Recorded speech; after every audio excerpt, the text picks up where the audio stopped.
Caramel is one of these things that a lot of folks are intimidated by, but I want to show you just how easy it can be. And I want to do that, but also caution you to be very careful, because we are dealing with something that's extremely hot. There's a few things to think about, and one is that you need to add some water to your sugar before you start cooking it. Now I'm going to add some water, but it really doesn't matter how much water I add, because we're going to cook all that water right back out. What I'm going to do is add that water to the sugar, and then I'm going to turn it on full blast and start cooking it. But one thing I do want to warn you is not to stir it while it's cooking. The thing that sugar wants to do when it's cooking is just return back to its crystal state into a bowl of sugar. And how you avoid that is by, one, not stirring it, which can be counterintuitive and a little hard to do, but the other is by adding a little bit of liquid sugar, like corn syrup or glucose. What that does is it interrupts the sugar grains from going back into that crystalline state. So what we're going to do is bring this to a full boil, and then we'll add a little shot of corn syrup. And there is no magic amount here. It's just a little bit in there so that it's not just that one sugar in the pot cooking. We're just going to let that cook without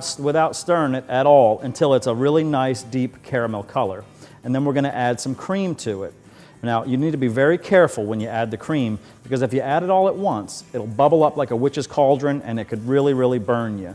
So what I do to avoid that is, one, I heat the cream, because that way it's not such a shock between cold cream and extremely hot sugar. And the other thing is I add the cream in small increments. We've really taken on a nice caramel color here. So what I'm going to do is go ahead and shut off the heat. And I'm going to be very, very careful as I add my hot cream to this, maybe 1/3 at a time in three increments. So I'll add a little bit, and I'll wait for it to do its thing. It's going to bubble up fairly dramatically. I'll wait for most of that steam to escape, and then I'll go ahead and stir it, because if you get your hand too close to that steam, you're going to burn yourself a little bit.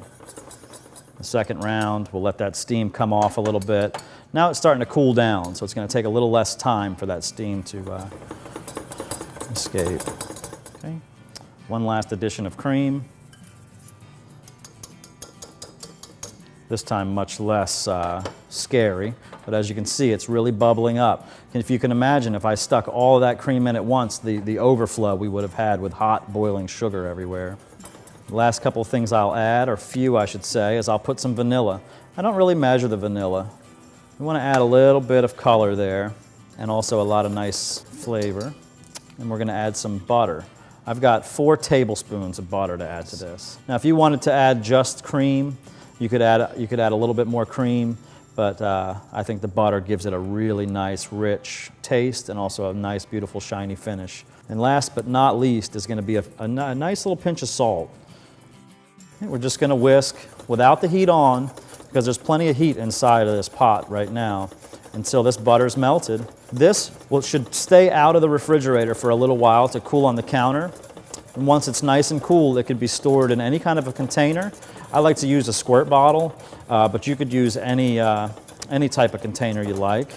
And it could be kept in the fridge as long as your butter and cream would have been good. So go by the date on your cream. So here's a really nice, easy to make dessert. Just some nice summer berries, a little bit of pound cake, and the final piece here, that beautifully rich and flavorful caramel sauce.